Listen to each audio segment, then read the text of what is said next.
Om Namo Bhagavate Vasudevaya. Welcome all again to Jagannath Puri Yatra.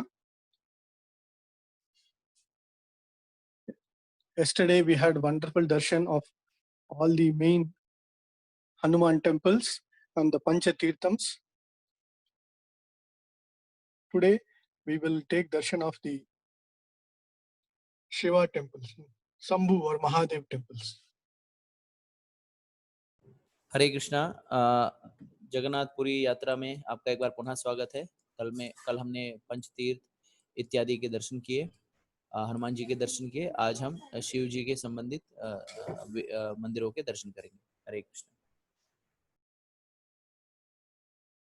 So far whatever we have seen, we have taken darshan is the Sri Mandir in detail about Sri Mandir in the last 2 days, and also the story of how it brought in, and also the Hanuman temples. So now we will take darshan of the Shiva temples. It is considered like how the Kshetrapalaka of Vrajabhumi is Shiva, Lord Shiva. Similarly, in Puri also, like how Hanuman is protecting the 4 directions. Similarly, Mahadev, Shambhu or Lord Shiva is also said to be protecting the Kshetram, the Sri Kshetram. तो पुरी में भी शिव जी जो हैं वो क्षेत्रपाल हैं और पूरे पुरी की जो सुरक्षा का कार्यभार शिव जी संभालते हैं। So in this first we will take up the Kapala Moksha Shiva Perumal. Okay, next one. We can go to the next screen.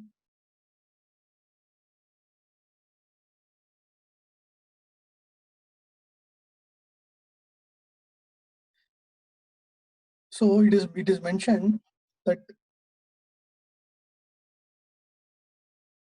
this Shivalinga was established by none other than Lord Rama. So when Rama and Lakshmana and Sita on their way, when they were crossing through the Dandakaranyam and came towards this side, that time this village was called as Sabharapalli village. So the village people, when they saw Lord Ram and others, they presented him, in some scriptures it is mentioned as pumpkin, in some other it is mentioned as Loka. Okay, so that is established there in Loknath Shiva Brahman. Okay. तो ये कपाल मोचन मंदिर के अंदर जो लोकनाथ शिवलिंग है, इसकी स्थापना परम पुरुषोत्तम भगवान श्री रामचंद्र जी ने की थी जब वे अपनी रामलीला में दंडकारण्य से चल करके इस स्थल पर आए थे। तो उस समय इस गांव पे पहुंचे थे। इस गांव का नाम है सबरपल्ली गांव और यहाँ के स्थानीय निवासियों ने उस समय उन्हें कद्दू भेंट किया था और इस कारण इस गांव का नाम लोकनाथ भी पड़ा, लौका भी पड़ा। कई शास्त्रों में लिखा है कद्दू, कई शास्त्रों में लिखा है लौका।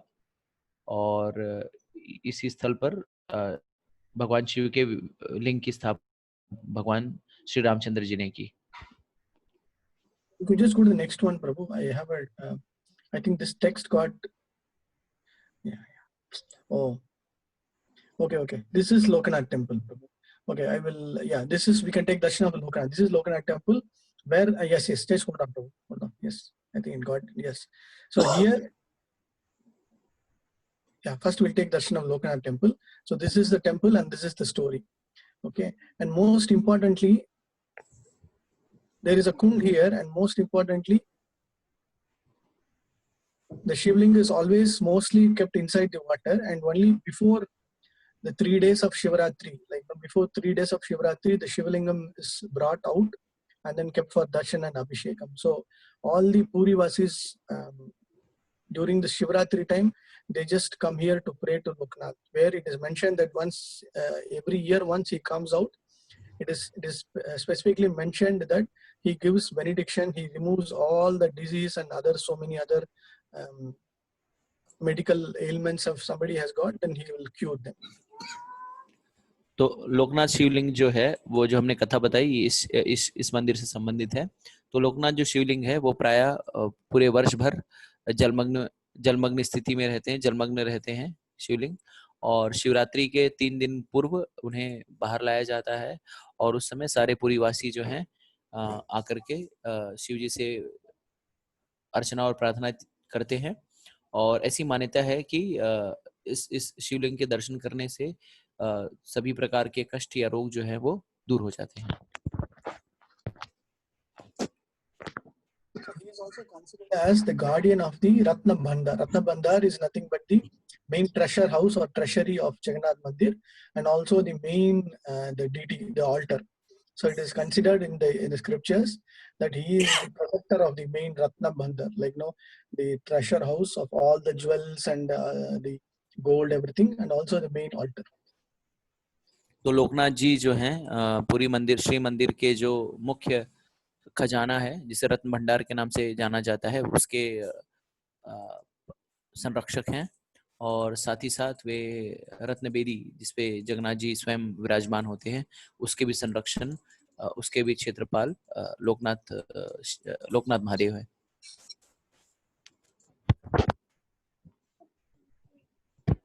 Mahadev ki jai. Okay, you can go to the previous one, Kapala Moksha Mandir. There's a very nice story here where, yes, I think this, I think the text is getting, yes, that's enough for me. So this is where you can see Lord Brahma, Shiva, and Vishnu. Like one time when Lord Brahma and Shiva was coming here, there's a story where Lord Shiva angrily picked up or plucked Brahma's fifth head. Like generally it is said that Chaturbhuka Brahma, right?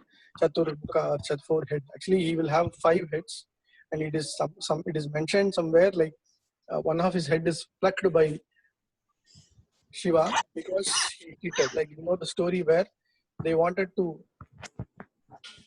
yes, they wanted to find out the height or the entire totality height of Lord Shiva, the Lingam. So we all know the story where Brahma will go towards the top and Vishnu will go towards the ground. Okay, so while going on top, like flying on towards the sky, he will keep on going, but the Shiva Lingam will be as increasing as possible. तो कथा ऐसी है, इस लीला स्थली पे लीला ऐसी हुई है कि जैसे आप विग्रह में छाया चित्र में देख पा रहे हैं, यहाँ पे ब्रह्मा, विष्णु और महेश, शिव जी तीनों के विग्रह विराजमान हैं। पुराणों में ऐसी कथा आती है कि यही वो स्थल है जहाँ पे ब्रह्मा जी के एक मुख को शिव जी ने क्रोधावेश में आकर नोच लिया था। तो जैसा हमें पता है कि इस जगत के जो ब्रह्मा है चतुर्मुखी है।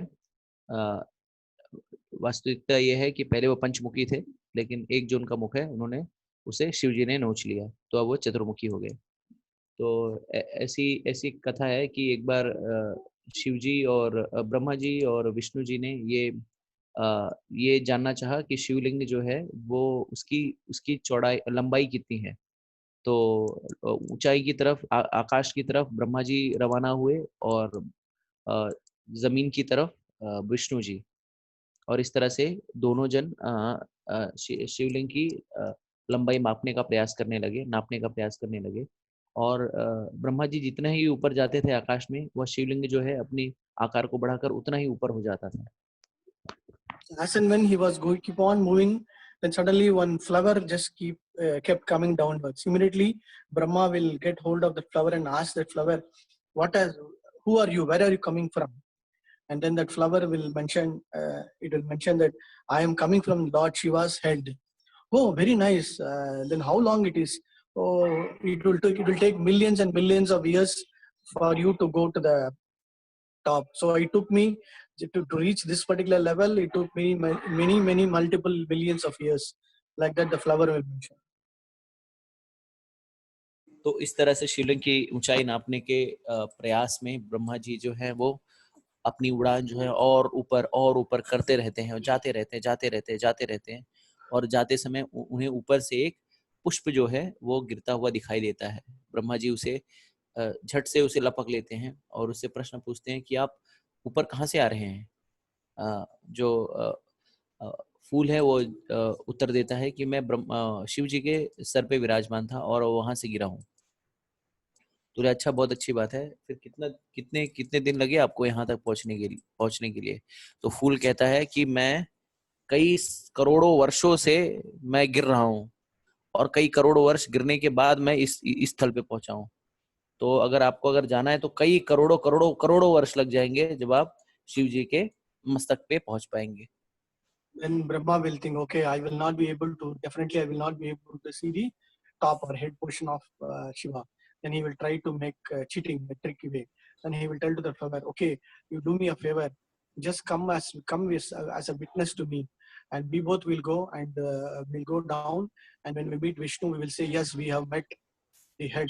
I have met the Lord Brahma has met the head, has seen the head of Lord Shiva, and the proof is myself. I am the flower from the head. Like that you have to say. The flower also will say, okay, Lord Brahma is asking, so fine and say. So the moment they come to the ground level, and then Vishnu also will come and say, Vishnu will say, I'm defeated. I'm not able to go as deep as I'm going down, but I'm not able to see the foot or the bottom or the lotus foot part of the Lord Shiva. So I will say I'm defeated. That Brahma, he will ask Brahma, what happened to you? Brahma says, I have done it. See, I've got Lord Shiva's head like that.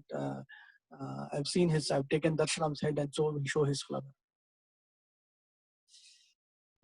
तो ब्रह्मा जी को छल करने की युक्ति आती है और वो उस छल में इस फूल को भी सहभागी बना लेते हैं। तो हताश जब इस फूल से इस तरह का विवरण सुनते हैं कि कई करोड़ों करोड़ों करोड़ों वर्ष लग जाएंगे शिव जी के मस्तक पर पहुंचने की, तो ब्रह्मा जी ने छल करने का निश्चय किया और उसमें इस फूल को भी सहभागी बना लिया। उन्होंने कहा कि आप जो है मेरे साथ चलिए, और जब हम लोग धरती लोक पे पहुंचेंगे, जब विष्णु जी पूछेंगे कि मुझे कि क्या आप शिव जी के मस्तक को पहचान पाए, कहाँ है शिव जी का मस्तक, या पहुंच पाए उस तक, तो आप सिर्फ हामी भर देना कि हाँ, मैं इस चीज का साक्षी हूँ कि ब्रह्मा जी जो है वो शिव जी के मस्तक पर पहुंच पाए, क्योंकि मैं उन शिव जी के मस्तक पे ही विराजमान था।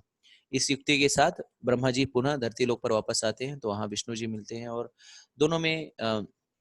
दोनों एक दूसरे का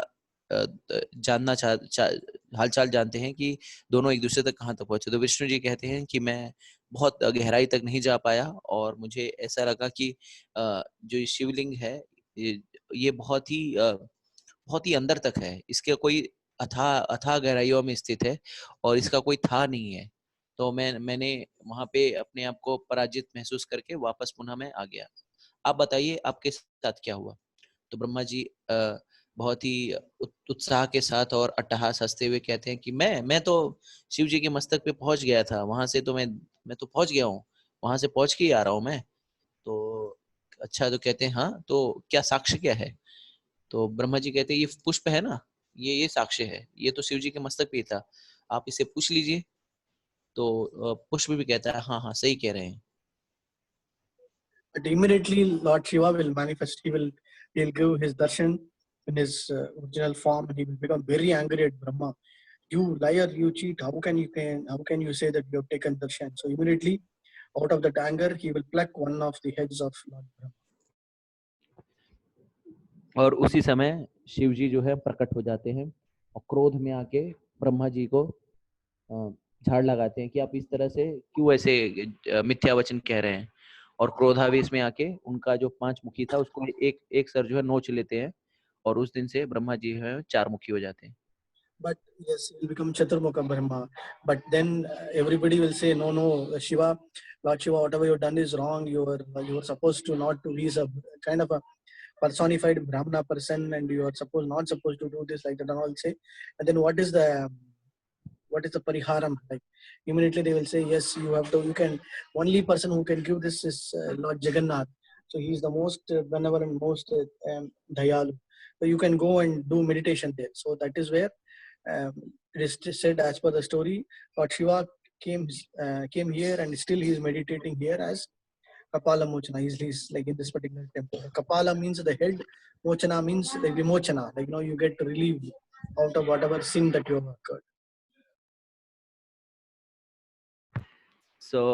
तब जब शिव जी ने ब्रह्मा जी का एक मुख नोच लिया उसके बाद वहाँ पे उपस्थित समुदाय, जो भी जन समुदाय जो भी था, उन्होंने कहा कि नहीं नहीं, आपने ये बहुत ही गलत किया। भले ही ब्रह्मा जी जो थे वो एक काफी ज्ञानी पुरुष हैं और ब्राह्मण भी हैं, और आप उनके साथ इस तरह से कैसे कर सकते हैं। उनका एक मुख नोच लिया। तो सब सब उन्हें उल्हाना देने लगते हैं। इस उल्हाना को सुनकर शिव जी जो हैं उन्हें बहुत आत्मग्लानि होती है, और वे सबसे प्रश्न करते हैं कि ठीक है, मैंने गलती की, अब इस गलती का, इस जो मैंने गलती कर दी है, इसका प्रायश्चित प्रायश्चित कैसे होगा। तो वहाँ पे उपस्थित जो ज्ञानी पुरुष होते हैं उन्हें कहते हैं कि जगन्नाथ जी जो हैं पूरी नीलाचल क्षेत्र में निवास करते हैं, वो बहुत ही कृपालु, दयालु और बड़े ही दिल के बड़े हैं। आप वहाँ पे पूरी जाइए और वहाँ पे आप ध्यान करिए, और जब आप ध्यान करेंगे तो जगन्नाथ जी आपको इस जो आपने जघन्य अपराध किया है, मुंह नोचने का, इसे आपको वो कर देंगे, क्षमा कर देंगे, और यही आपका एक प्रायश्चित है। Okay, Hare कपाल Krishna. मोचन, मोचन का अर्थ है कपाल सर, और मोचन का अर्थ है जो भी यहाँ पे जो भी जिस प्रकार का जो भी पाप या अपराध है उसे क्षमा करने के लिए। Okay, next one. We can go next one. Yeah, we have seen Lokanath, Kapala Mochan. Then we can go to.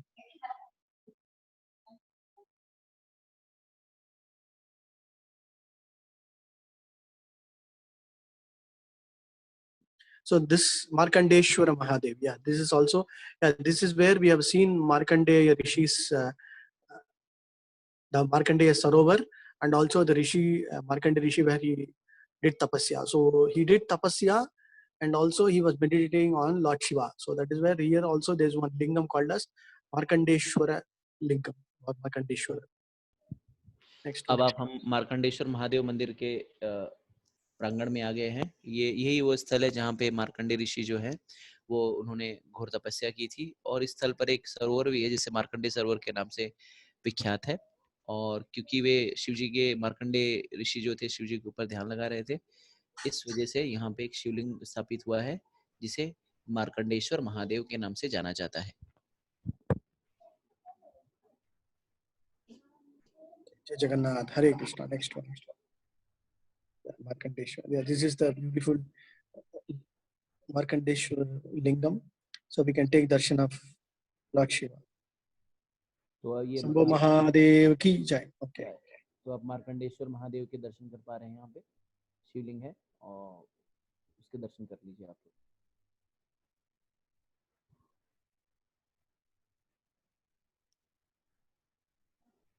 Near, I think now this is temple is reconstructed, but here there is one more very nice small temple called as near this kund is called as Seven Mother. Like I don't know how they put it in Hindi, but the Ambal, like the Parvati Devi temple where they have seven goddesses together: Brahmi, Maheshwari, Andri, Kaumari, Vaishnavi, Parahi, and Shamanda.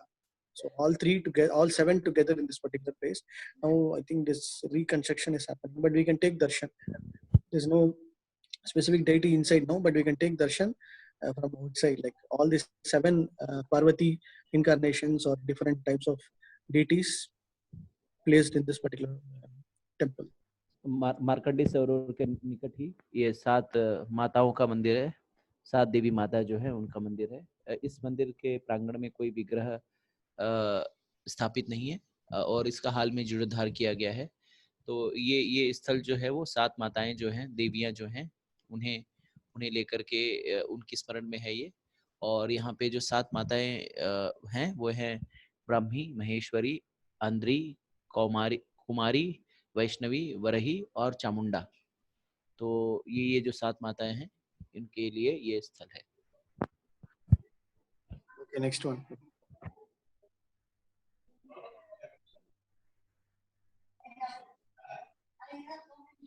Yes, this is also another temple called as Jameshwara. Locally, I think from the language perspective, they call it as Jameshwara, but this is more where the Panchapandavas stayed here for one day in Puri. Okay, and this Yameshwara temple is dedicated for Lord for the under Panchapandavas, specifically for Yudhishthira. तो ये यमेश्वर महादेव मंदिर है। इसे स्थानीय भाषा में भाषा के दोष की वजह से जमेश्वर भी कहा जाता है। और ये वो स्थली है जहाँ पे शिवजी और यमराज के बीच में घोर युद्ध हुआ था। और ऐसी Because to मान्यता है। protect one of his devotees, there was a fight between Yama and Yamaraj and Shiva. सो एक भक्त की जीवन रक्षण करने के लिए यहाँ पे घोर युद्ध हुआ था यमराज और शिवजी के बीच में। और ये वो स्थल है जहाँ पे अज्ञातवास के काल में पांचों पांडव जो थे इस स्थल पर पुरी में उन्होंने एक दिन निवास किया था। और ये जो मंदिर है वो पांचों पांडवों में जो सबसे वरिष्ठ पांडव है युधिष्ठिर जी, उन्हें ये समर्पित है, ये मंदिर समर्पित है। Yameshwar Mahadev ki jai. Okay, next one.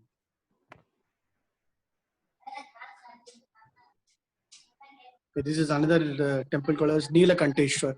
So we all know the story of Neelakanteshwar, how he got that Neelakanta, the blue color throat.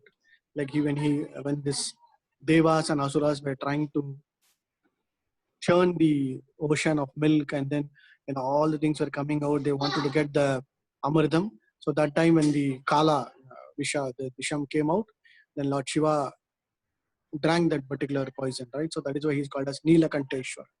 So signifying that, there is a temple here called Neelakanteshwara Mahadev. तो ये मंदिर जो आप देख पा रहे हैं, ये मंदिर जो है नीलकंठेश्वर महादेव को समर्पित है। इस स्थली के पीछे की कथा है, जब देवासुर संग्राम के पहले असुर और सुर, देवता और दानव मिलकर के समुद्र का मंथन कर रहे थे। उस समय समुद्र से काफी विषय वस्तु निकली, जो कि देवता और दानवों ने एक करके एक दूसरे में बांट ली। लेकिन जब विष निकला, तब जो हलाहल विष जो था वो इतना जघन्य था कि अगर वो विष पूरे विश्व में फैल जाता तो सारे प्राणी मात्र का विनाश हो जाता। तो अब प्रश्न उठा कि कौन हलाहल विष को पिएगा, कौन हलाहल विष को धारण करेगा, कि बहुत ही जहरीला था। तब शिव जी आए और उन्होंने इस हलाहल विष को धारण किया। तो सारे हलाहल विष को पी गए, और उन्होंने इस तरह से पिया कि वो जो विष था वो उनके कंठ से नीचे नहीं उतरा, वो उनके कंठ में ही रुक गया, कंठ में ही अवरुद्ध हो गया वो विष। और इस वजह से शिव जी का जो गला है वो गला है वो नीला पड़ गया। तो इस दिन से शिव जी को नीलकंठेश्वर के नाम से भी जाना जाता है। उसी लीला की याद में यहाँ पे ये शिवलिंग स्थापित किया गया है, जिसे नीलकंठेश्वर महादेव के रूप में जाता है। Hare Krishna. Neelakanta Mahadev ki jai. Next one. Okay. Now, most importantly, we have covered the major 5 Shiva temples. Okay, and now we'll get into Yajna-Narsimha. So this is very near, next adjacent to the Gundicha temple. तो हमने जो 5 प्रमुख शिव मंदिर थे उनको हमने दर्शन कर लिए। अब हम आगे बढ़ते हैं और नरसिंह देव के मंदिर का दर्शन करते हैं। ये जिस मंदिर का आप इस मंदिर को देख पा रहे हैं, ये यज्ञ नरसिंह मंदिर है, जो कि गुंडीचा मंदिर के निकट में ही स्थित है। So we all know the story, like last week when we were discussing, when King Indradumna Maharaj, when he was doing the yajna, just before trying to take darshan of Neela Madhav, that time the beautiful deity of Lord Narsimhadev appeared here and near this Indradumna Sarovar. So before even climbing the mountains of Nilachal, first constructed this temple and then installed the deity of Yajna Narsimha here. तो जैसा हमने पहले सुन रखा है कि किस तरह से इंद्रदेव महाराज जो है अपने लाव लश्कर के साथ इस पहाड़ की तलहटी पे, नीलाचल की तलहटी पे आते हैं और यहाँ पे एक यज्ञ करते हैं। और ये वही स्थल है, और ये जहाँ पे से यज्ञ नरसिंह उत्पन्न होते हैं, ये वो स्थल है जहाँ पे इंद्रदुम्न महाराज ने यज्ञ इत्यादि किया था।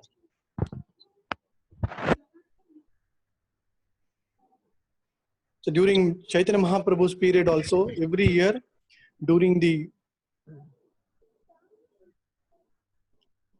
Rath Yatra time and before the Rath Yatra, when there is this Gundicha Marjanam, Mahaprabhu and his associates also cleaned this Narsimha temple. तो चैतन्य महाप्रभु ने अपनी लीला के दौरान जिस तरह से उन्होंने रथ यात्रा के एक दिन पहले गुंडीचा मंदिर का मार्जन किया था, साफ सफाई कराई थी गुंडीचा मंदिर की, उसी तरह से इस नरसिम्हा मंदिर का भी अपने भक्तों के साथ, अपने परिकरों के साथ उन्होंने इस मंदिर का भी मार्जन किया था।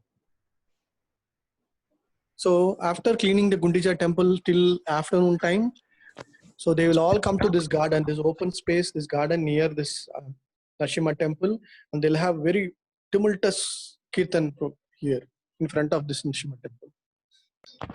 गुंडेचा मंदिर की साफ सफाई करने के उपरांत महाप्रभु अपने परिकरों के साथ इस खुले अहाते में आते थे, जो कि मंदिर परिसर में ही है, और यहाँ पे बहुत ही कोलाहलपूर्ण कीर्तन का आयोजन करते थे। Bhagwan ki jai. Okay, we can take darshan here. We can go inside. Yes, this is the beautiful deity of Narasimha in a very different pose. You can take darshan. So mainly, he has two faces. One is the Ugram face, the Ugra, or no, the angry face, and then the Shanta, very beautiful Shanta face. So we can take darshan, and here next to him is the small deity of Prahlad also. तो ये इस नरसिंह विग्रह की बहुत विशेषता है कि यहाँ पे नरसिंह जी के दो स्वरूपों के विग्रह विराजमान हैं। एक जो उग्र नरसिंह है, जो उग्रावस्था में है, और एक दूसरे जो है वो शांत नरसिंह है। और ये मंदिर की स्थापना, जैसा कि पहले भी चर्चा हुई है, इस मंदिर की स्थापना इंद्रदुम्न महाराज के काल में हुई थी। And one time, as I mentioned, when they were doing this kirtan, Mahaprabhu and all his associates, Advaita Acharya's son Gopal, he was also there doing the kirtan, and suddenly Mahaprabhu also started singing and dancing, and then this Gopal fainted. Everybody was shocked, but then Mahaprabhu came and then just said, Gopal, Gopal, get up, get up. Like that, when Mahaprabhu said, immediately Gopal woke up and then again started singing the Hare Krishna. तो महाप्रभु की लीला के दौरान यहाँ पर अद्वैत आचार्य प्रभु के जो पुत्र थे गोपाल, संकीर्तन के दौरान नृत्य करते समय मूर्छित अवस्था में गिर पड़े, और फिर सारे जो भक्तगण हैं बहुत चिंतित हो गए कि इस अद्वैत आचार्य प्रभु के पुत्र को क्या हो गया। तभी उस समय चैतन्य महाप्रभु वहां पे आए और उन्होंने आवाज लगाई, गोपाल गोपाल। और जैसे ही महाप्रभु ने गोपाल गोपाल की आवाज लगाई, मूर्छित पड़ा गोपाल जो है उठ खड़ा हुआ और पुनः संकीर्तन में सहभागी हो गया वो। So this is very important temple. Like when we have darshan of Shiv Mandir and other Shiva temple and Hanuman temple, along with Gundicha temple, we should take darshan of Narasimha Bhagwan. तो जब भी हम यात्रा पर जहाँ पहुंचे पुरी आए, तो हमें श्री मंदिर, गुंडेचा मंदिर, शिव जी के जो मंदिर है, हनुमान जी के जो मंदिर है, और जो भी सरोवर हैं, जो महातीर्थ हैं, उनके साथ ही हमें इस नरसिम्ह देव के मंदिर का भी दर्शन अवश्य ही करना चाहिए। Okay, Narasimha Bhagwan ki jai. Hare Krishna. Next one.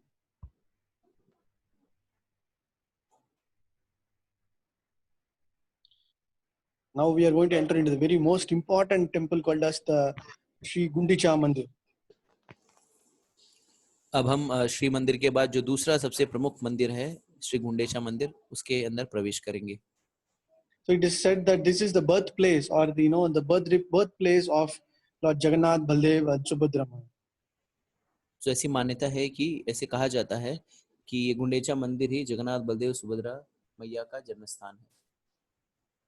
So every year he will seek permission from Lakshmi Devi, goddess Lakshmi Devi. I want to go to my mother's place, like that he will say. And then, okay, I want to meet my friends, like that he will say. And then Lakshmi Devi will say, okay, but you have to come back by 3 days. Then Jagannath will say, okay, I will come back by 3 days. Then like that.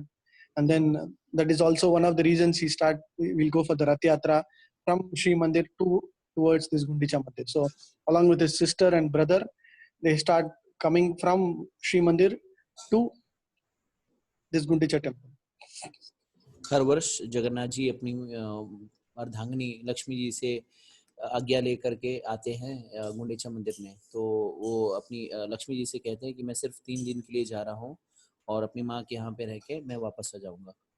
और इसी विषय वस्तु को पालन करने के लिए ही रथ यात्रा होती है, जहाँ पे जगन्नाथ जी श्री मंदिर से निकलकर रथ पे आरूढ़ होकर गुंडेचा मंदिर आते हैं और यहाँ पर 9 दिन तक निवास करते हैं। So after 9 days, the return Rath Yatra will happen from here back to Sri Mandir. So that we will see during the Rath Yatra time. And as yesterday we mentioned, there is also one more kitchen here inside this Gundicha temple called similar to the Shri Mandir kitchen. It is also managed by Lakshmi Devi. 9 दिन के उपरांत जगन्नाथ जी पुनः श्री मंदिर को वापस जाते हैं, जिसे बहुड़ा यात्रा के नाम से जाना जाता है। और जैसा कि कल हमने चर्चा की थी, जब हम रसोई के विषय में चर्चा कर रहे थे, तो इस स्थल पर लक्ष्मी देवी के द्वारा संचालित एक रसोई भी है। Okay, Hare Krishna. Can we go to the next one? Yes. So when we discuss about the more detailed Leela about Rath Yatra and other things, then we will discuss about the Gundicha Marjanam, like how Mahaprabhu and his associates clean the Gundicha temple, which is very, very important Leela in Mahaprabhu's pastime. And as devotees, as aspiring devotees, we should understand the concept, the philosophy of the Gundicha Marjanam.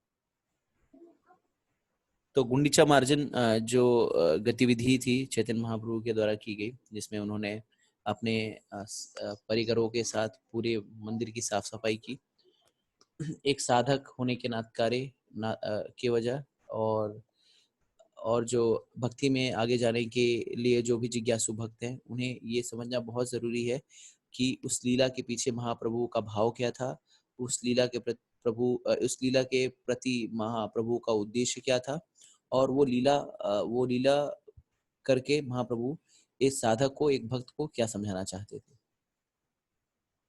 So during Mahaprabhu pastime Leela in Gambhira and other places, and Rath Yatra pastime, we will discuss in detail about that particular pastime also. तो जब हम महाप्रभु की लीला के विषय में जब चर्चा करेंगे, उनके गंभीरा में निवास के विषय में और रथ यात्रा के विषय में जब हम चर्चा करेंगे, तो इस विषय वस्तु पर हम विस्तार से चर्चा करेंगे। इस उद्देश्य के पीछे महाप्रभु, इस लीला के पीछे महाप्रभु के उद्देश्य के बारे में हम विस्तार से जानेंगे। So next one we are seeing is Mausi Ma Mandir. This is in between from Shri Mandir towards Gundicha Mandir. There's one very small mandir. It is like aunt place, like Mausi Ma, her place. तो अब हम मौसी माँ मंदिर के प्रांगण में पहुंच गए हैं। मौसी माँ मंदिर जो है वो श्री मंदिर और गुंडेचा मंदिर के मध्य में स्थित है, और ये ऐसी मान्यता, ऐसा कहा जाता है कि ये जगन्नाथ जी की मौसी जो है यहीं पे निवास करती हैं। So during the Rath Yatra time, all the three Raths are stopped here, and it is like auntie's place. So she will give very nice sweet rice, baked rice, and called as Poda Pita or Poda Pita. So रथ यात्रा के दौरान यहाँ पे तीनों रथ यहाँ पे आकर के ठहर जाते हैं, और मौसी होने की वजह से मौसी जो है वो अपने हाथों से बनाया हुआ मीठे चावल का पोड़ा पीठा जो है वो भगवान को अर्पित करती हैं यहाँ पे जगन्नाथ जी को। And the goddess is named as Ardarshini. Ardarshini means half. Like she's also similar to Lord Shiva and Hanuman. She is also protecting this particular place where one point of time when there is so much of over flooding by the sea at many generations ago, the sea was very close to the temple. So what happened now? She drank half of that flooding water. So that is why she's also called as Adarshini. Adarshini means Ada or something like that they are saying, but mostly they are calling her as Adarshini, means one who is like carrying and protecting.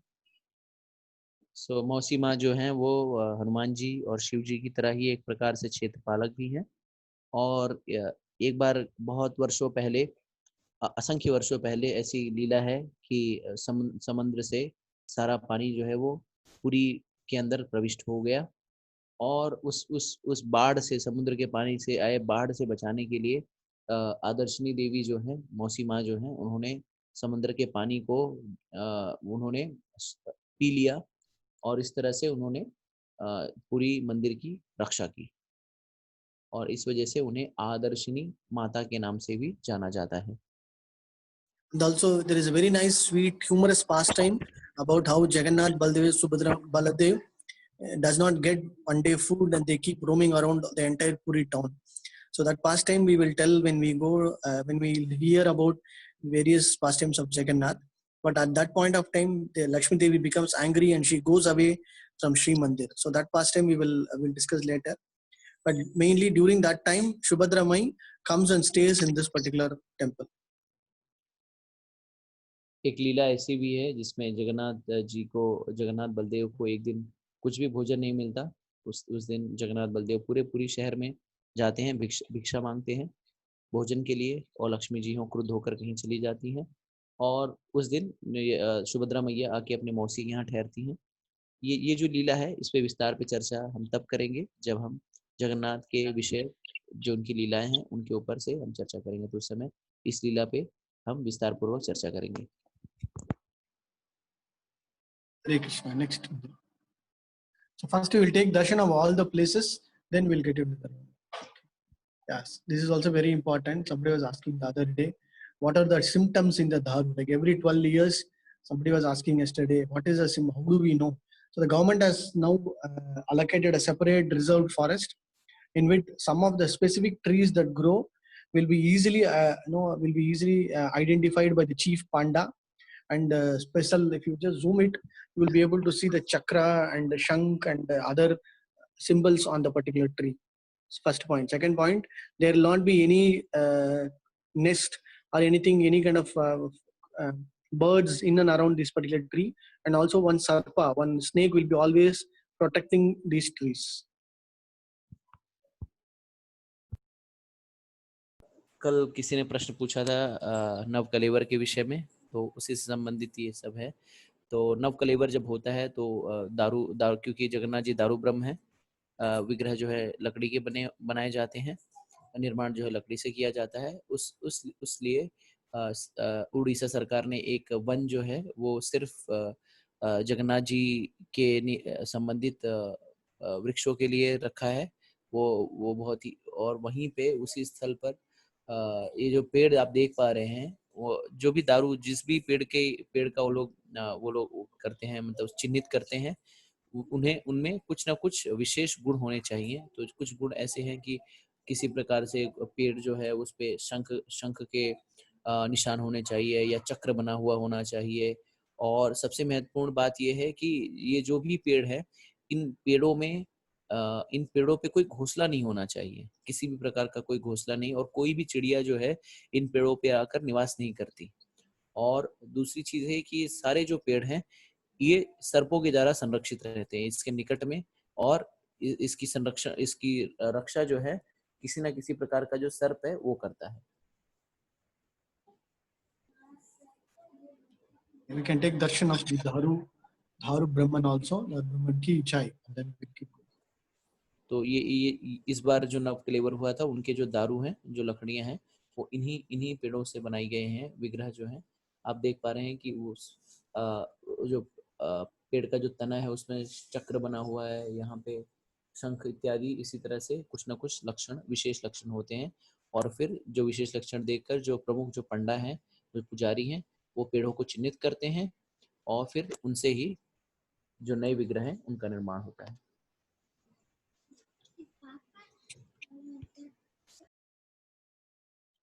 Jagannath Swami ki jai. Hare Krishna. Next one.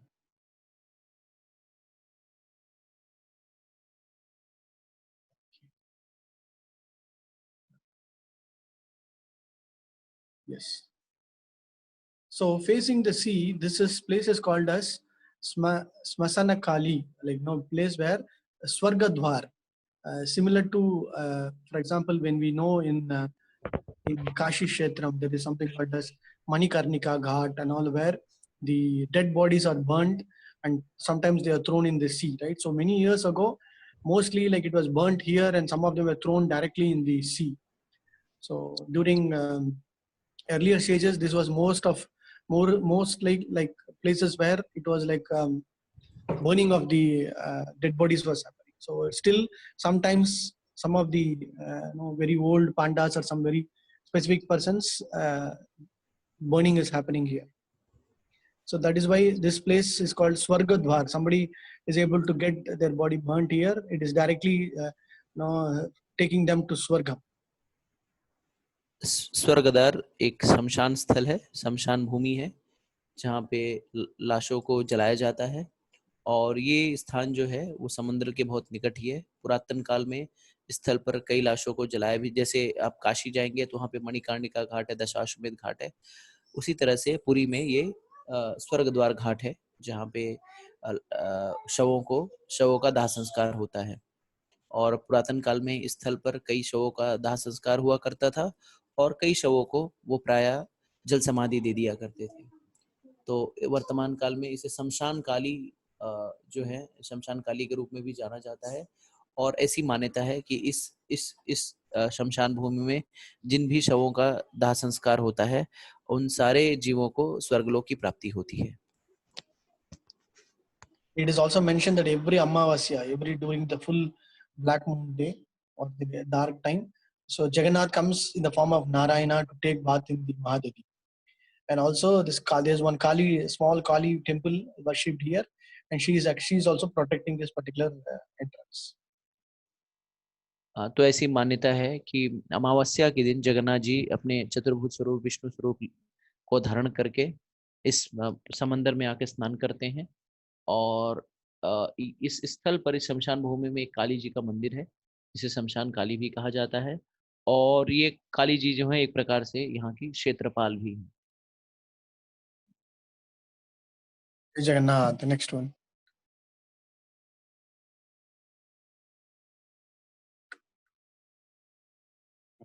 This is little away from Puri, like near, mostly near the entrance. Like when you enter into Puri temple, we can take darshan of this Parvati temple called as Alam Chandi temple. तो अब हम अलम चंडी मंदिर के निकट आ गए हैं। ये मंदिर जो है वो पुरी से श्री मंदिर से कुछ दूरी पर स्थित है और इसे अलम चंडी नाम से जाना जाता है। What is the speciality of this temple is every year when the Rath Yatra time, when the woods for the Rath to be made, when it comes towards the city, first it is stopped here, and all the wood is do all the punya janam, or the purification rites and ceremonies happen at this particular place. And Alam Chandi, the goddess here, she will sanction the woods, and then only it will move towards the Sri Mandir. तो हर वर्ष रथ यात्रा के पहले, जब रथ यात्रा के निर्माण के लिए लकड़ियां लाई जाती हैं, तो सर्वप्रथम ये लकड़ियां पुरी में प्रवेश करने के पहले इस आलमचंडी मंदिर के प्रांगण में जो है वो रुकती हैं, यहाँ पे आती हैं। और यहाँ के जो पंडित पुजारी हैं उसे उसका शुद्धिकरण करते हैं और अलमचंडी देवी से आज्ञा आदि प्राप्त करके ही ये जो लकड़ियां हैं जिनसे रथ का निर्माण होगा वे पुरी नगर में प्रवेश करती हैं।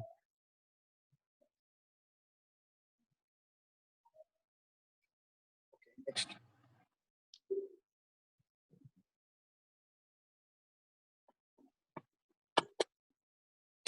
Yeah, this is the details about the temple and the goddess.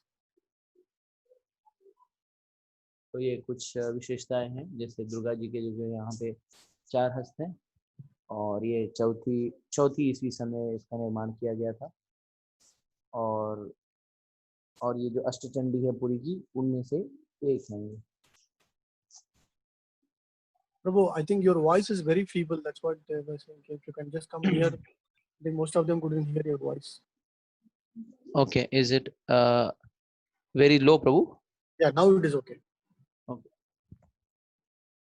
So ये जो दुर्गा जी हैं, इनके 4 हस्त हैं। और ये जो इस मंदिर का निर्माण जो है 4वीं ईस्वी सन में हुआ था। और जो अष्टचंडी है पुरी की, उन अष्टचंडियों में से एक जो देवी है ये अलमचंडी देवी है। So during that, every 12 years once, the king Gajapati Raja will come here personally to receive the wood. So for the Navakalevara time also, it is very specifically a big festival is happening here in this particular temple to receive the wood.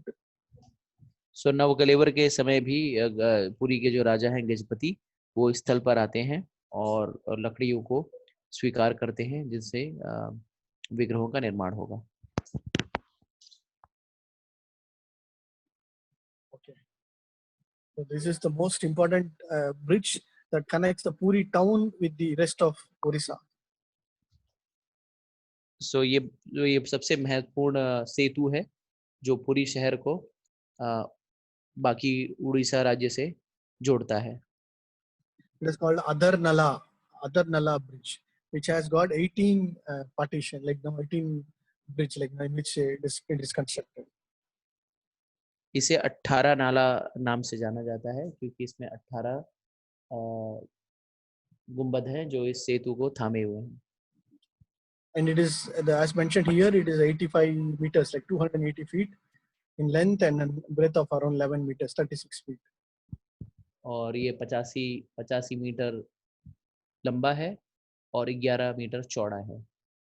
And it was built during one of the king's period where they were finding it really tough, very difficult to build a bridge. And every time when they were trying to build bridge, something or the other was happening, and they couldn't construct the bridge. And somebody told it is also one more story, but we do not know how far it is true. But it's mentioned that the king had to sacrifice 18 people. तो ऐसी मान्यता है, ये इसकी सत्यता का हम लोग सत्यापन नहीं कर सकते। ये लोक कथा है, इसकी सत्यता के बारे में हमें जानकारी नहीं है। लेकिन ऐसा कहा जाता है कि जब इस सेतु का निर्माण किया जा रहा था उस समय किसी न किसी कारणवश ये सेतु नहीं बन पा रहा था। तो ऐसा किसी ने बताया कि अगर यहाँ पे हम 18 व्यक्तियों का अगर बलि चढ़ाएंगे तो ये सेतु जो है वो बन करके तैयार हो जाएगा। तो उसके बाद 18 लोगों की यहाँ पे बलि चढ़ाई गई, उसके बाद ये सेतु 18 नाला सेतु बन करके तैयार हो पाया। So this bridge for our Gaudiya Vaishnava is very, very significant because every year when two reasons. One is when Mahaprabhu crossed this bridge, he ran. He saw the Puri Shri Mandir, and he ran from this place towards the Shri Mandir. Number one. Number two. Every year when his associates, Mahaprabhu's associates, when they come from all the way, they come as yatra every year for their Rath Yatra. They come from Bengal and other places. They come and stay first here, like they just stop over here before entering to the Puri, and then Mahaprabhu will personally come and greet them and then welcome to Puri. ये 18 नाला जो सेतु है वो गौड़िया वैष्णव के लिए बहुत ही महत्वपूर्ण है। और यहाँ पे बंगाल से जो भी भक्त आते थे चैतन्य महाप्रभु से मिलने के लिए, वो एक प्रकार से ये 18 नाला सेतु जो है उनका एक स्थानक था जहाँ पर सारे बंगाली भक्त आके रुकते थे और चैतन्य महाप्रभु स्वयं आकर के उन्हें अपने साथ ले जाते थे। There's one big Garuda stambam also. That's all. So this is the exact place. So where we have the lotus footprint of Mahaprabhu, and all the others whenever they come here, like Shiv Advaita Acharya, Nityananda Prabhu, Shivas Pandit, Swan Bashen, Pundarik Vidyanadi, so many others, Kolavicha Sridhar, Buddhimanta Khan, everybody first when they come, they just stop over here, and then Mahaprabhu will be very pleased to meet them, and they also will be very eager to meet Mahaprabhu. तो इस 18 नाला सेतु के निकट ही एक गरुड़ स्तंभ भी है जहाँ पे गरुड़ जी के विग्रह स्थापित है, और ये वही स्थान है जहाँ पर चैतन्य महाप्रभु आकर के विश्राम करते थे और इस स्थल पर चैतन्य महाप्रभु के चरण चिन्ह भी अंकित है। और यही वो स्थल है जहाँ पर चैतन्य महाप्रभु के जो बहुत ही निकट और प्रिय परिकर थे, जैसे अद्वैत आचार्य प्रभु, नित्यानंद प्रभु, श्रीवास पंडित प्रभु, बुद्धिमंता खान, मुरारी गुप्ता वगैरह इस स्थल पर आके विश्राम करते थे। Okay, I think Mataji wants to know a little more about the Swarga Dwar. Like I think the voice was really breaking, so you can just go to the slide. We can finish that also. So Swarga Dwar is the place where the dead bodies at one point of time the dead bodies were burned there of all the Pandavas and others. स्वर्गद्वार वो स्थल है जहाँ पर शमशान भूमि है और यहाँ पे जो स्थानीय पंडित और पुजारी उनके शव का यहाँ पे दाह संस्कार हुआ करता था। And also every Amavasya, Lord Jagannath comes in the form of Narayana here to take bath in the Mahadavi. और हर अमावस्या के दिन जगन्नाथ जी विष्णु जी का स्वरूप धारण करके इस स्वर्गद्वार के निकट जो समंदर है उसमें आकर के स्नान करते हैं। And here there is one specific Kali Mandir called as Smasana Kali, so they are worshipped here. तो इस स्वर्ग द्वार में एक काली जी का विग्रह भी स्थापित है जिसे शमशान काली के नाम से जाना जाता है। There's one very nice pastime, maybe time for 55. So many times Lord Indra and others will come and take Mahaprasadam from Puri Mandir. Okay, today I will tell this story and we will finish there. So all the demigods, either in one form or the other form, they will usually come and take Mahaprasadam from Puri Mandir. तो इंद्र आदि देवता जो हैं वो प्रायः पुरी मंदिर में आकर के प्रसाद ग्रहण किया करते थे। So one day when Indra will come, he will ask one Panda, like, I want prasadam. तो इंद्र जो है एक दिन आते हैं और एक पंडे से पूछते हैं कि मुझे प्रसाद चाहिए। And then looking at the opulent of Indra will look like a big king, but he will look like a big zamindar during that time. तो राजा इंद्र जो है वो अपने वेशभूषा से एक बहुत ही अमीर जमींदार, धनवान जमींदार की तरह लग रहे थे। And then that Panda will say, wow, today he's got a very good profit, I'm going to make good money. So he will give everything. So he'll make a big thali, big plate of all the prasad, everything he will put and give it to Indra. तो पंडे को ऐसा महसूस हुआ कि आज जो है आज मुझे बहुत ही धन मिलेगा, और ये ऐसा सोचकर उसने एक बहुत बड़ी थाली में जगन्नाथ जी के प्रसाद को रखा और उसे इंद्र को भेंट की। Indra will take the plate and he will just start. He will walking. He will start flying. Flying in the sense, he will not fly on the air, but just like that, he will zoom from the Anand Bazar, from the Simhadwar, all the way straight towards this Swargadwar. So immediately that Panda will say, hey, this person is cheating. And so he will start chasing Indra there. तो इंद्र प्रसाद पाने के बाद एक तरह से भागते हुए या उड़ते हुए आनंद बाजार से निकलते, सिंहद्वार से होते हुए ये स्वर्ग द्वार की तरफ आते हैं, और वो पंडा विस्मयित होकर इस इंद्र के पीछे भागते, चिल्लाते हुए भागता है, अरे ये धोखा दे रहा है मुझे, धोखा दे रहा है, धोखेबाज है। It is mentioned the demigods they don't keep their foot on the ground, this material world. So 2 or 3 inches above only they'll be floating. So he will wish past all the place and come to us here, and this Panda will get hold of Indra Dev in near this Swargadwar. तो ऐसा कहा जाता है कि जो देवता होते हैं उनके जो पैर होते हैं वो कभी धरती पर पड़ते नहीं है, वो प्रायः 2 या 3 इंच ऊपर ही होते हैं। और वो इंद्र जब इस स्थल पर पहुंचे तो पांडा ने भागते हुए जब इस स्थल पर पहुंचे तो उस पांडा ने इंद्र को यहीं पर धर लिया। And then in this Swargadwar, the Panda will ask him, who are you? How can you cheat and then tell me? You look like so opulent person, but you're trying to cheat with the big thali of all the prasadam. No, give me money. And then Indra will say, no, don't mistake me. You know who I am? I don't know who you am, but I want money. That's all. Okay. I am Indra Dev. Then Panda will say, okay, you are Indra Dev. What is that I will get? Don't worry. Whatever you want, you can ask me. Okay, I will give you whatever you want. Like that, Indra Dev will say. तो पंडा जो है जब इंद्र को धर लेता है तो उनसे पूछता है कि आप कौन हैं, आप क्यों इतनी चोरी कर रहे हैं, धोखेबाजी कर रहे हैं आप, और मुझे धन चाहिए, मुझे धन दीजिए। तो इंद्र कहते हैं मुझे आप गलत मत समझिए, आप जानते हैं मैं कौन हूँ? तो पंडा कहता है मुझे क्या फर्क पड़ता है आप कौन हो, मुझे तो धन से मतलब है। तो फिर भी इंद्र कहते हैं कि मैं जो हूँ इंद्र देवता हूँ। तो पंडा कहता है अच्छा इंद्र देवता है तो उससे मुझे क्या हासिल होगा, मुझे तो धन की आवश्यकता है। तो इंद्र कहते हैं मांगो, तुम्हें क्या चाहिए, मैं सब कुछ दे सकता हूँ। And then the Panda will say, no, I don't want anything from you. My Jagannath will take care of me. So anyway, you come. So it's okay, you take, like that he will say. But then this Indra will become very happy. See what is the devotion and dedication of this Panda. So he will say, okay, whenever you wish, you just say, I want rain. Immediately at that particular place, I will ensure I will get you rain that particular place. तो वो पंडा कहता है कि आप मुझे क्या दोगे, मेरा जो देखभाल है वो जगन्नाथ जी करेंगे, आपसे मुझे कोई किसी चीज की आवश्यकता नहीं है।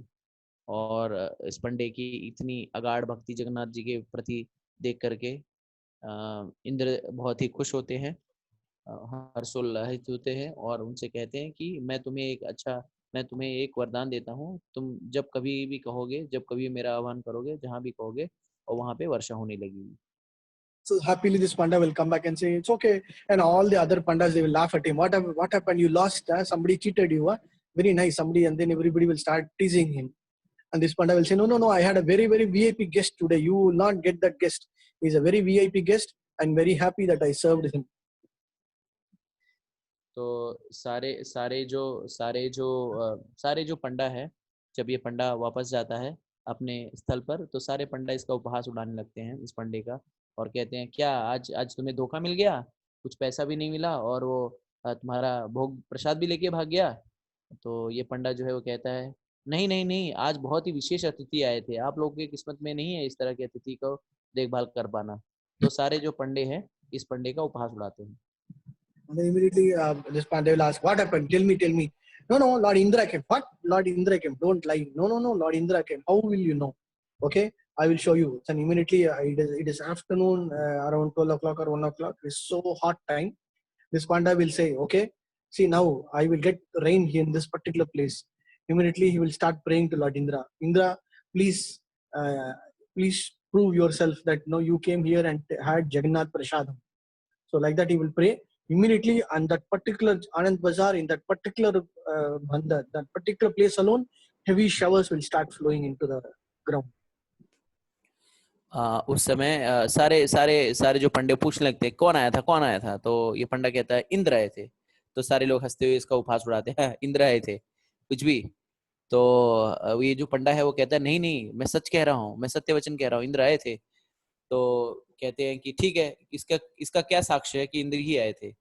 तो ये जो पंडा है वो प्रार्थना करने लगता है कि हे इंद्रदेव, मेरी बेइज्जती होने से आप बचाइए, और आप ही अब साबित करिए कि आप यहाँ पे आए थे। और अब तो फिर ये पंडा कहता है कि ठीक है, मैं ऐसे साबित कर सकता हूँ, अभी मैं प्रार्थना करूंगा और यहाँ पे वर्षा हो जाएगी। तो सब हंसने लगते हैं, तो कहते हैं कि ठीक है। तो ये पंडा जो है प्रार्थना करता है इंद्रदेव से, और उस स्थल पर, जिस स्थल पर ये पंडा होता है, उस स्थल पर घनघोर बरसात शुरू हो जाती है। All the pandas will be shocked to see, oh, what is this really? Yeah, very true. Because that particular location alone, the heavy rain will come, and then immediately the news will go to the king also, Gajapati, like one of the the ancestors of that king, and then he will call this panda and say, "Is it true that Indra came?" Yes, Maharaj. Yes, Indra came. Okay, how will you prove? No, we will not believe. Then again, that panda will pray to Indra, and then will say, Indra Dev, please just bring rain to this particular palace garden only. Immediately, Indra will send rain only to the garden.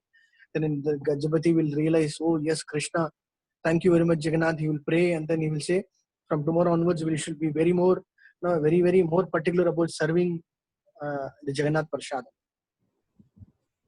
तो ये बरसात की बात जो है आग की तरह पूरे क्षेत्र में फैल जाती है। राजा को भी ये बात पता चलती है कि एक पंडा जो है वो इस तरह से कह रहा है कि इंद्र जो है उसके कहने पे बरसात कर सकते हैं।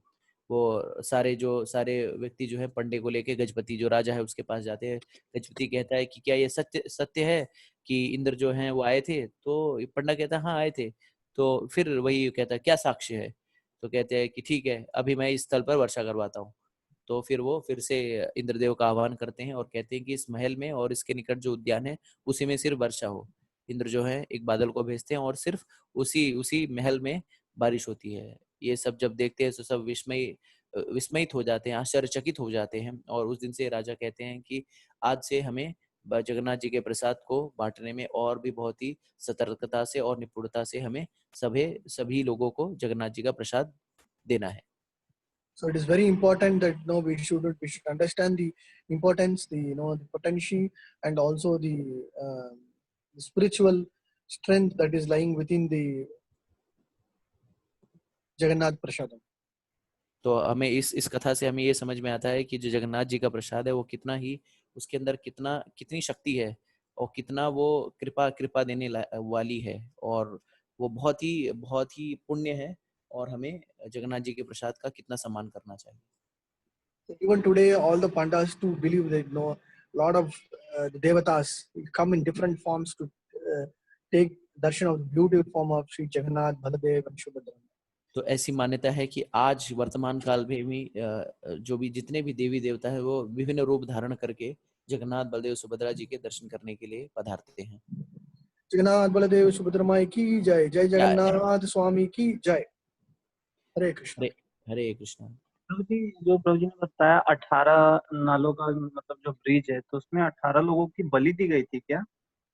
हाँ, yes, some of them as per the local story, because they were trying to build many times but he was not able to build. Some astrologer predicted that if you give bali to 18 some number, then they were able to construct the, but it is not specifically mentioned in any of the shastras, but it is locally, if you ask any of them, they will just mention that.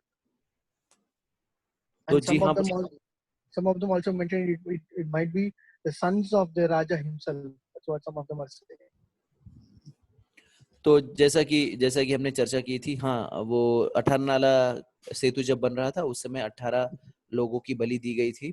तो ये किसी शास्त्रों में इस तरह का वर्णन नहीं है। ऐसी लोक कथाएं हैं कि किसी ज्योतिषी ने इस चीज का, क्योंकि सेतु बनाने के समय काफी व्यवधान आ रहे थे और किसी तरह से सेतु बन नहीं पा रहा था, तो जो स्थानीय ज्योतिषी थे उन्होंने कहा कि जब 18 व्यक्तियों की यहाँ पे बलि दी जाएगी उसके बाद ही इस 18 नाला सेतु का निर्माण हो पाएगा। और कई लोक कथाएं, जनश्रुतियां ऐसी भी हैं, ऐसे बताया जाता है कि राजा ने अपने ही 18 पुत्रों का यहाँ पे बलि दी थी। तो ये इनका शास्त्रों में कोई साक्ष्य नहीं है, लेकिन लोक कथाएं इसी तरह से हैं। हरे Krishna. So there's one more question, like as you were asking the other day. Sudarshan Chakra got cursed from Krishna being proud. That is why he's in pillar form in Puri. Like heard from, yes, in lecture of Bhakti Purushottam Maharaj, he is giving that reason also. Yes, that story also we will. That is also one way. It is also mentioned. So we'll deal that story also when we go into the other pastimes. So that also we will cover during the coming lecture. So next question is, who was Krishna's Mausi? There is no specific mention about who's Krishna's Mausi, but generally we should understand here this is more about Jagannath pastime, and where depending upon the Leela, and also this is also one way of expansion of the Yogamaya only. So nothing very specifically mentioned as Mausi of Krishna.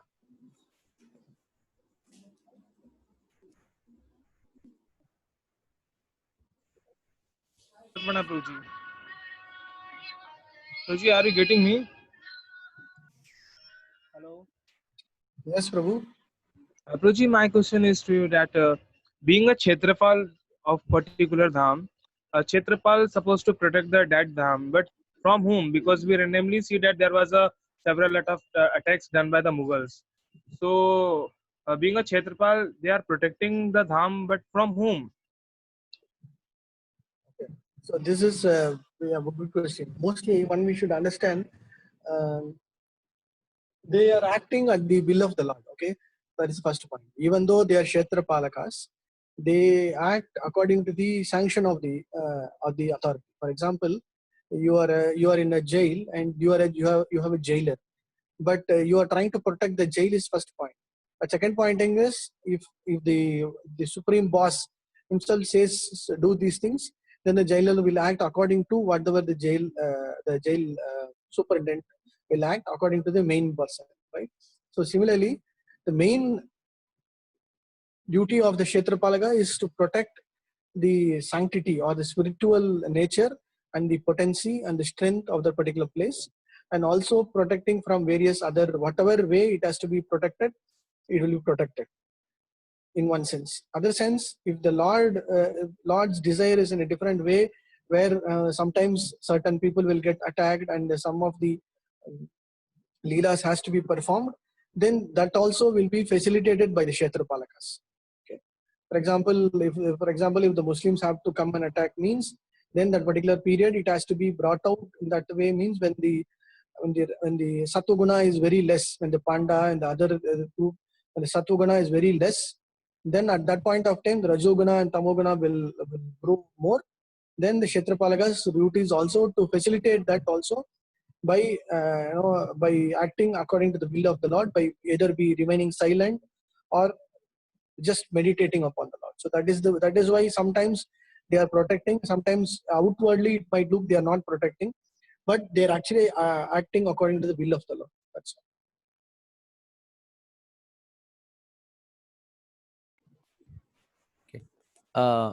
Nilesh Prabhu, you have any follow up question? आपको कोई प्रश्न पुनः फिर पूछना है? Okay, ठीक है। Ion मूर्ति प्रभु, आप अपना प्रश्न पूछ सकते हैं।